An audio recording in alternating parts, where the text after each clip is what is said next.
couple of reserves. Yep. So pretty cutthroat and close. I guess we were looking at probably having a lot of time spent here in Perth leading into the Olympics, but now all of a sudden we've just got back from a trip to Darwin. We're heading to New Zealand next weekend. Yes. And then New Zealand are actually coming over here at the end of June as well. Oh, sweet. Yeah, which is really exciting. They're pretty cool. How was that trip down to Darwin? Was that just a bit of a training camp? Yeah. Acclimatisation camp? Yeah, so we had some games against each other, intra-squad, Yep. had a few VAAs, which is just athletes coming into our program, which was awesome, and to get used to the heat. So it was fantastic to be able to practice those conditions. They probably weren't hot enough, despite how hot Darwin is at the moment, but it's close. It's the closest we can get to it. So, it was good. Does it have an actual effect? Could you feel the difference yet? I went to Tokyo 2 years ago, 2019. They had a test event leading into what was supposed to be the Olympics last year, and it was so hot. First game there, you can't think straight. It's just engulfing, and then depending if you play early in the morning, so usually it'll be like a 10 or a 12 o'clock game thereabouts, or you'll play at night. It's very different conditions. You've got the heat to deal with and the, humidity all the time. But then the later it goes on, the heat does drop out, but then the humidity really increases in the evening games. So you basically just come off saturated. So those late games are actually in some ways more challenging to prepare for. We've got a 9:15 game at night. It's a lot of time sitting around that you've got to think about how the humidity is different. It's not just because the water doesn't evaporate off the skin, so it's just sitting there. You're not really cooling down, are you? So how do you prepare? So obviously it's different. Hydration is obviously the key one. How, in terms of the differences between like a regular game when it's winter versus going up there? What are you kind of the differences? Yeah, so pre-cooling has been a big thing that we've been looking at. So having slushies or ice towels or a cold shower, and making sure we can have, our heart rate and our body temp as low as it possibly can leading into the game has been a big focus, and then using strategies during the game as well. So cooling strategies. There'll be some fans with misters on the sideline, which will be really, really good. And then hydration comes into it. If you're entering a game dehydrated, you're already behind the 8 ball. So, making sure we are adequately hydrated, but also then practicing if you're not hydrated, how much do you need to consume to make sure in the morning you're then hydrated come game time. Lots of different variables, and I'm sure there'll be plenty of times when girls will wake up in Tokyo and will be dehydrated just due to the conditions, but making sure it's as least dehydrated as you possibly can, and then how you can turn that around from there. The pre-cooling stuff, how, like the cold showers and that sort of, how long before an actual game start would you start doing that? It was not like you don't cold showers, change and then go straight out. How long before you start? Yeah, so we prepping? tried the slushies, for example. I think that was about 30 minutes before we left. But I think the plan will be that we'll have them for even longer before we leave. So it might be the hour and a half before we leave the accommodation or the village, you're starting to slowly consume pre-cooling. We found that the 30-minute before, it was almost too much liquid too quickly. And so you got into the car on the way to the ground and needed to go to the bathroom, and you were almost like way too cold, and there was too much fluid inside of you in your gut. Anywhere from an hour and a half to an hour, kind of constantly just keeping your temp as low as you can, not going out in the sun and exposing yourself to heat or being outside more than you need to. Really just, using the cold environment as best you can. The change rooms are going to be air conditioned as well.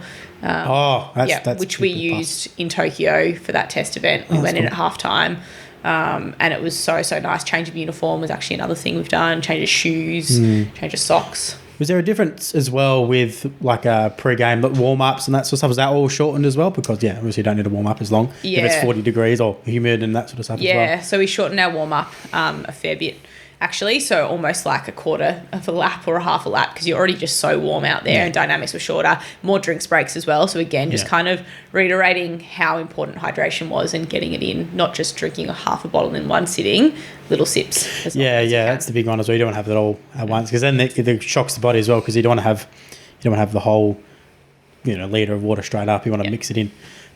Post game as well, do you take into account how much fluid loss there is as well? So we weigh in and weigh out, which is really good, so you know how much fluid weight you've lost, and then straight into your recovery. So some form of carbohydrate and some form of protein as soon as we possibly can. And then again with game times at the Olympics, that's going to change, because after a 9:15 game, which you're probably not going to be done until 11:30, if not 12, are you really going to be wanting to go to the dining hall to then eat? So as a result, working out some good strategies, some really easy foods that we can get in, because our sleep is as important as your recovery 100%. Food. I personally think for me, sleep is even more important. Oh, yeah. And so, working out what we can do to make sure that, we balance both of those aspects. So what have you kind of come down with, like the nutrition was? What have you thought about that late game? What have you been... Have you trialled any of that? So we trialled it in Darwin, which is really good. Banana post-a-game, or I'm a Chobani Fit, like yogurt, nice and easy. Some of the girls tried like a rice-type pudding. Like I think you can buy them in like tubs, like you buy the rice that you put in the microwave. Some people had baked beans. Some people had a bit of bread. Just things that are practical, that are easy to take. Some people, I had some pasta back in my room, so when I got back, I popped it in the microwave nice and quick, and then I could eat it like a really small serve, and then went straight off to sleep. Any kind of things that are easier on hand. And then we're going to a foreign country. I guess it's not that foreign, but an overseas country. So everything you do here, you may not be able to do over there. Well, you might not be able to get the same foods and that sort of stuff. Do you know what was the kind of the biggest drop off in the fluid loss? Ooh. Was there a big one? Yeah, I reckon I lost like up to 2 kilos in the game. Wow. So like to the point there was, green, you're within a good reason, like a good level. And then yellow is kind of, you've lost a fair bit. And I was, I'd also had a lot of liquid during the game too. We find as defenders, because we spend longer stints on the ground, spend less time on the bench in smaller intervals. Like we might come off once a quarter, whereas other positions will come off multiple times a quarter. We're the ones that typically lose the most, because you're out in the sun or out in the environment for as long as you can. Muscle mass as well plays a big difference. The more muscle you have, the more likely you're going to lose some, because it holds a lot. We had one of our practice matches leading into the waffle season this year, where it was like we played on a Saturday. It was like 40-degree day, and we had extra rotation, that sort of stuff, but all of our bigger guys, like the big inside mids and that, they lost up to 8 kilos. It was ridiculous. Some guy weighed in at 99 and then post weighed 91. Wow. I looked at it, I was like, and he goes, you should go off and box now and just compete in some weight-based category post a footy game. Like weigh in light and then, go. We had, I do a little bit of Muay Thai training, and then I had my Muay Thai coach on as well, and he's told me stories where he's just, when he's had to cut weight for fights, and he didn't even know where he was. Like he weighed in on the scales and he was so disorientated that he just stumbled around, couldn't find like where he put his clothes, and just picked up some random person's water bottle and just chugged it. Wow. It's dangerous, and it's almost weird in a way, because they weigh that weight for 10 minutes, but they fight, that night sometimes, or even some other organisations, they fight 24 hours after they weigh in, so they're not. It's a fake number, really. They don't really fight at that weight. Yeah, who's the best at cutting and getting the lowest they possibly can to then rebulk? Who can then consume the most amount of food and fluid in a very short period of time? And even if you're a bigger person as well, and you cut down a lot of weight, 24 hours isn't really enough time to get it all back, and then you go into a fight compromised, and then your chances of performance is less.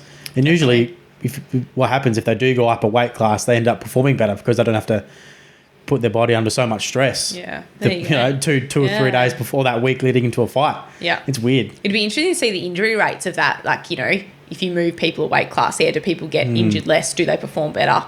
Where do those stats go? Yeah. I think there's not many stats, but a lot of the kind of general consensus is that when most guys do go up, if they've had to cut a lot of weight to go down to that, they usually do. There was actually an incident 2 or 3 weeks ago where they weighed in, and then 2 fighters, they did the face off, and then obviously they dehydrated and that sort of stuff, and then there was a bit of an altercation. Someone pushed the other guy, and because they're so dehydrated and there's less kind of fluid around the brain, he got knocked back like this, and that whole night he was essentially concussed. Like he was vomiting, he had headaches and all this stuff, and he couldn't, the doctors ended up ruling him out of the fight because obviously he was compromised, because he essentially his neck got pushed in the chest, and he whipped his neck back, and that just because you got no protection there around your brain. Wow, that's it. Crazy. So, how long were you up in Darwin for? About 10 days. 10 days, and then also obviously it's pretty full on. It's training and playing. And did you get much time off No, I think we got a day off, but it was after the 9:15 game. So I spent the morning like asleep, and then I felt pretty rotten for the rest of the day. So just kind of had a really cruisy day. I've been to Darwin before as well, so I wasn't, I guess, as keen as maybe if you went overseas somewhere and you wanted to see the country. I'd seen the bits that I wanted to see of the NT. I mean, I'd love to go back there in the future, but I wasn't desperate to get out. What could you